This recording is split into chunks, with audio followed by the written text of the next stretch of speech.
Hey everyone, and welcome back to the Finance Zone. Today we're going to be talking about the rise of Supreme, how Supreme built its billion-dollar empire. Make sure you stay as you do not want to miss out on this valuable information. Also, remember to subscribe and click on the notification bell. Let me go establish this. Supreme is the best. So I put Supreme on my shirt, it's on my chest. You gotta have Supreme or you will be a hater, because you know Supreme is super elevated. Supreme is the rare brand that can inspire the same level of extreme devotion from private equity billionaires and streetwear aficionados.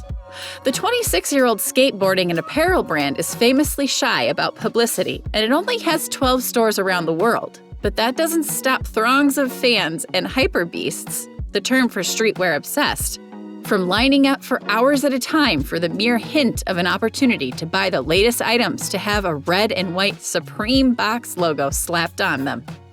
That's because the brand has managed to amass a growing following, even as it's come to symbolize the ultimate in underground cool. It's exactly that sort of rabid loyalty that spurred a reported $500 million investment for a roughly 50% stake, valuing the company at $1 billion from the Carlyle Group in 2017.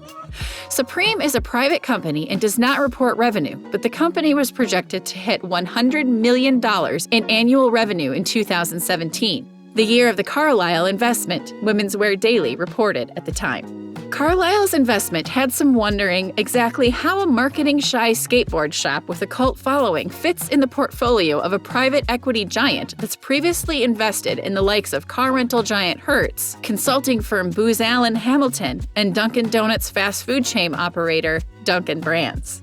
Starting small. Supreme launched in 1994 when designer James Jebbia opened an unassuming skateboard shop/clothing store on Lafayette Street in Soho, the heart of New York City's hip fashion scene. Jebbia, who had previously worked with skateboarder and designer Sean Stussy, has said that he was drawn to the edgy and effortlessly cool style of the young skaters he knew in the city. The Supreme brand even sponsors a team of professional skaters that originally included skateboarders and actors Justin Pierce and Harold Hunter, who influencing both. When the first Supreme store opened, the first employees were extras from the movie Kids, according to Vogue.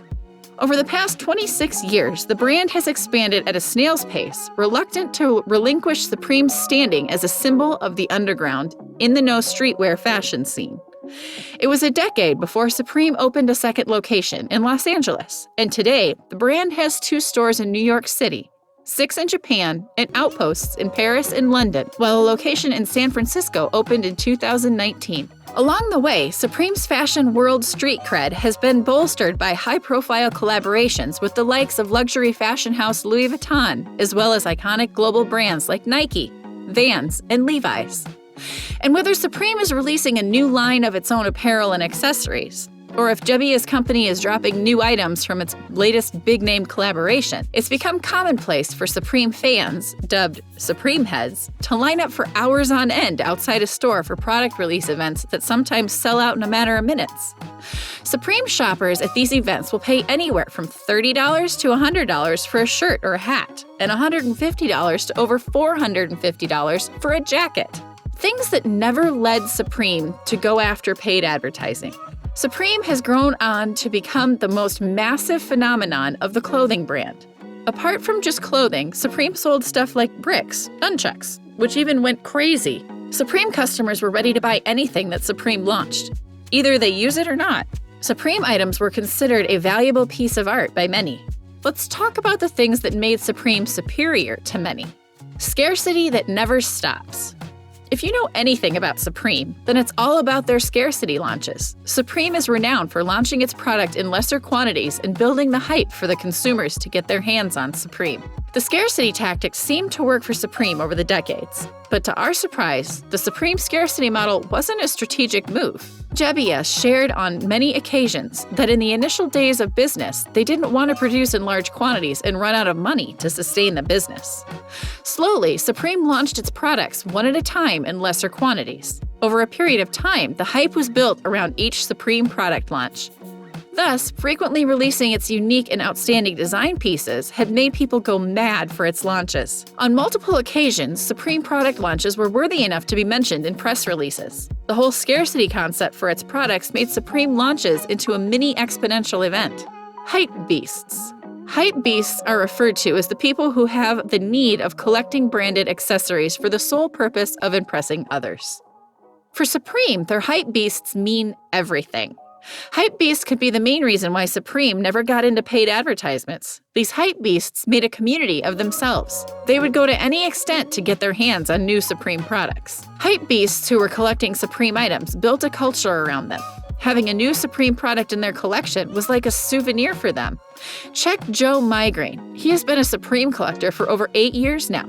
Joe alone owns $100,000 worth of Supreme items. He has dozens of Supreme skate decks and every item of Supreme clothing in his wardrobe. Hypebeasts like Joe make Supreme what it is as of today. But yet, Supreme never seemed to disappoint any of their Hypebeasts with their unique and eye-catching designs. Artist collaboration and branding. Supreme plain t-shirt with its logo box is going to be the evergreen product for its brand. Way before its plain colored t-shirt's hype, Supreme got the first primary focus when they started releasing tees with artists' photos printed on it. Supreme launched the first such t-shirt with Robert De Niro's photo along with the Supreme iconic box logo on it. Over the years, Supreme manufactured numerous tees with artists' photos on it. These t-shirts connected with everyone, and Supreme was the only clothing that was doing it in the early 2000s. Apart from this artistic collection, Supreme got its wider reach when celebrities started to wear Supreme and show up to media and people. A great example of this was when Kanye West was seen wearing Supreme Blazer SB shoes, which was a Supreme collaboration with Nike. This got a lot of eyeballs, and these shoes were high in demand even after it was sold. Over the years, many celebrities like Justin Bieber and Tyler, the Creator, were seen wearing Supreme clothing, and even in their music videos. This just exploded the value of Supreme, from a streetwear brand to a billion-dollar pop culture clothing brand. Where is Supreme now? Supreme is still a giant in the industry. In 2020, it seems to follow the same strategy of releasing items in lesser quantities and building the hype.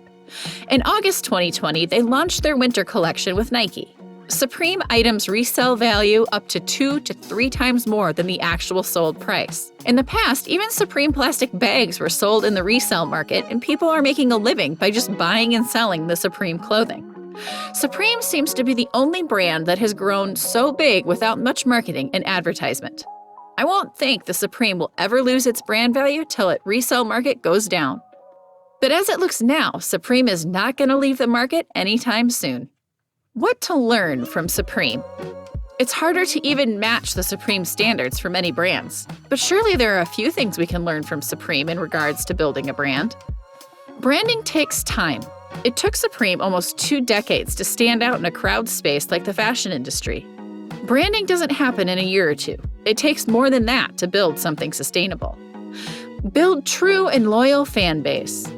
Hypebeasts are undoubtedly the strongest pillars for the brand's growth. Supreme knew that they would always have to come up with the designs for their community's wants. Year after year, Supreme is coming with bolder designs which are loved by their consumers. Launch products and let it do the talking.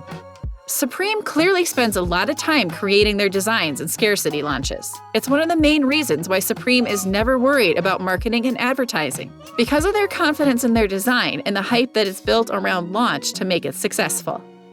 The more random a Supreme item may seem, the more sought after it's likely to be by the biggest Supreme fans. Some items are easier to get than others, but the ones that are really fun are those ones where they really go out on a limb, whether it's a kayak or a motorcycle or a full-size mountain bike.